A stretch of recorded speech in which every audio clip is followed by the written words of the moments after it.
بالکل ایک privilege motion بنتا ہے کہ یہ ڈیفائنس ہے، یہ آئین کی ڈیفائنس ہے، ایک آئینی ادارے کی ڈیفائنس ہے، اور میں سمجھتا ہوں کہ یہ بالکل مناسب نہیں ہے۔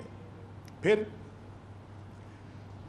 اسپیکر صاحب رولنگ دیتے ہیں، اور وہ جب نشاندہی کی جاتی ہے there is a stranger in the house, تو رول 210 کے تحت ایک رولنگ دیتے ہیں اور تارڑ صاحب سے مخاطب ہوتے ہیں کہ آپ الیکٹڈ نہیں ہیں، آپ اس ایوان میں نہیں بیٹھ سکتے، رولز کا موازنہ کیجئے، نیشنل اسمبلی کے رولز کیا ہیں اور پنجاب اسمبلی کے رولز کیا ہیں، کیا ان میں مطابقت ہے یا وہ فرق ہیں؟